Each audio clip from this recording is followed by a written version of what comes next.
ದಿನಾಂಕ ಅನೌನ್ಸ್ ಆಗಿದೆ. ಕರ್ನಾಟಕ ಲೋಕಸಭಾ ಚುನಾವಣೆಗಳ ದಿನಾಂಕ ಈಗಾಗಲೇ ಅನೌನ್ಸ್ ಆಗಿದೆ. ಏಪ್ರಿಲ್ 26 ಮತ್ತು ಮೇ 7ನೇ ತಾರೀಕು ಅಂತ.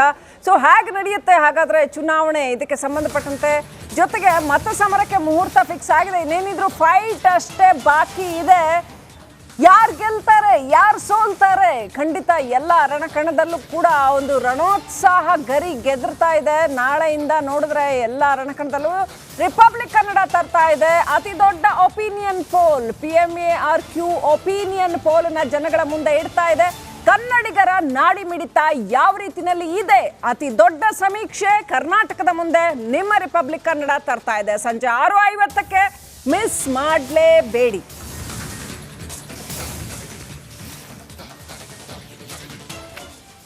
ಓಕೆ, ಕ್ವಿಕ್ ಆಗಿ ನಾನು ಶಿವಶಂಕರ್ ಸರ್ ಹತ್ರ ಕೇಳಬೇಕು. ಸರ್, ನಾವು ಒನ್ ನೇಷನ್ ಒನ್ ಎಲೆಕ್ಷನ್ ಬಗ್ಗೆ ಮಾತನಾಡ್ತಾ ಇದ್ವಿ, ಹಾಗೆಯೇ ಅಜೆಂಡಾ ಸೆಟ್ ಇಲ್ಲ ಈ ಸರಿ ಯಾವುದು ಅನ್ನೋದ್ರ ಬಗ್ಗೆ ಕೂಡ ಈಗ ಒನ್ ನೇಷನ್ ಒನ್ ಏನೋ ಎಲೆಕ್ಷನ್ ಅಂತ ಇದೆಯಲ್ಲ, ಅದು ಇವಾಗ ಈ ಬೈ ಎಲೆಕ್ಷನ್ಸು ಇದು ಈ ಅಸೆಂಬ್ಲಿ ಎಲೆಕ್ಷನ್ಸ್ ಜೊತೆ ಅಥವಾ ಪಾರ್ಲಿಮೆಂಟ್ ಎಲೆಕ್ಷನ್ ಜೊತೆ ಬರೋದು ಸಹಜ. ಸೊ ಹಾಗಾಗಿ ಅದನ್ನು ಇವಾಗ ನಾವು ಫಾರ್ ಎಕ್ಸಾಂಪಲ್ ನೋಡಿ, ಈಗ ನಮ್ಮ ಕರ್ನಾಟಕದಲ್ಲಿ 3ನೇ ಫೇಸಲ್ಲಿ ಬರುತ್ತಲ್ವಾ, ಕರ್ನಾಟಕದ ಮಟ್ಟಕ್ಕೆ 2ನೇ ಫೇಸು, ಅಷ್ಟೇ ಇದು ನ್ಯಾಷನಲ್ ಇದರಲ್ಲಿ 3ನೇ ಫೇಸಲ್ಲಿ ನಾರ್ತ್ ಕರ್ನಾಟಕಕ್ಕೆ ಬರುತ್ತೆ. ನಾರ್ತ್ ಕರ್ನಾಟಕದಲ್ಲಿ ಆಗುವಾಗ ಸುರಪುರ ಅದಲ್ಲಿ ಸೇರಿಸಿದ್ದಾರೆ ಅಷ್ಟೇ. ಸೊ ಅದಕ್ಕೂ ಮತ್ತೆ ಒನ್ ನೇಷನ್ ಮತ್ತು ಒನ್ ಎಲೆಕ್ಷನ್ ಅನ್ನೋದಕ್ಕೆ ಸಂಬಂಧ ಇಲ್ಲ. ಇದು ಇಲ್ಲದೆ ಹೋಗಿದ್ರು ಕೂಡ ಮುಂಚೆ ಈ ಥರದ್ದು ಒಂದು ಇದು ಫಾರ್ ಎಕ್ಸಾಂಪಲ್ 2019ನಲ್ಲಿ ಜನರಲ್ ಎಲೆಕ್ಷನ್ಸ್ ನಡೆಯುವಾಗ ಎಲ್ಲೆಲ್ಲಿ ಇದು ಬೈಪೋಲ್ಸ್ ಇತ್ತು ಅವಾಗ ಅದನ್ನು ಜೋಡಿಸಿದ್ರು. ಸೊ ಇದು one nation one election is all together it's different issue. ಮುಂದೆ ಬಂದ್ರೂ ಕೂಡ ಅದು ಏನಾಗ್ತಾ ಇದೆ, ಅದರಲ್ಲಿ ಇನ್ನೂ ನುವಾನ್ಸಸ್ ಎಲ್ಲ ಇದು ಏನು ವರ್ಕ್ ಮಾಡಬೇಕಾಗಿದೆ. ಆಮೇಲೆ ಕಾನ್ಸ್ಟಿಟ್ಯೂಷನ್ ಅಮೆಂಡ್ಮೆಂಟ್ ಮಾಡಬೇಕು, 50% ಆಫ್ ಅಸೆಂಬ್ಲೀಸು ಅದನ್ನು ರ್ಯಾಟಿಫೈ ಮಾಡಬೇಕು.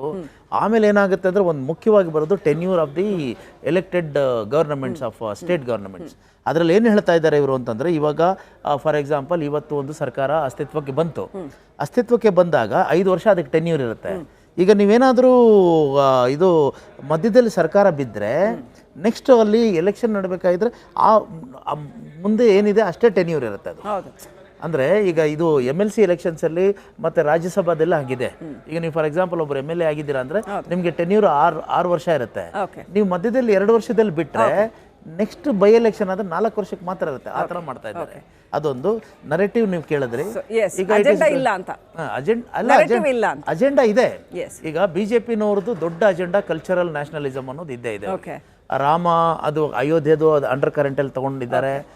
ಅದ್ರ ಜೊತೆಗೆ ಕರ್ನಾಟಕದ ಒಂದು ಮಟ್ಟ ಕೇಳೋದಾದ್ರೆ guarantee versus. Thank you sir. Finally ಏನು ಹೇಳೋದಕ್ಕೆ ಬಯಸ್ತೀರಿ, ಚುನಾವಣೆ ಅನೌನ್ಸ್ ಆಗಿದೆ, ಈಗ ಒಂಥರ ರಣಕಹಳೆ ಮೊಳಗಿದೆ ಕರ್ನಾಟಕದಲ್ಲಿ. ಒನ್ಸ್ ಅಗೇನ್ ಅದೇ ಇವ್ರು ಹೇಳಿದಾಗೆ ರಾಮ ಮಂದಿರ ಅದು ಇದು ಅಂಡರ್ ಕರೆಂಟ್ಸ್ ಎಲ್ಲ ಇದೆ. ಬಟ್ ಕರ್ನಾಟಕದಲ್ಲಿ ಏನಾಗುತ್ತೆ ಅಂತ ಅನ್ಸುತ್ತೆ? ಕರ್ನಾಟಕದಲ್ಲಿ ಅಂತೂ ಖಂಡಿತವಾಗಿ ಟಫ್ ಫೈಟ್ ಉಂಟು. ಬೇರೆ ನಾರ್ತ್ ಇಂಡಿಯಾದಲ್ಲಿ ಬೇಕಾದ್ರೆ ಆಲ್ಮೋಸ್ಟ್ ನೀವು ಕೆಲವು ಸ್ಟೇಟ್ಗಳಲ್ಲಿ ಸ್ವೀಪ್ ಮಾಡಿಬಿಡ್ತಾರೆ.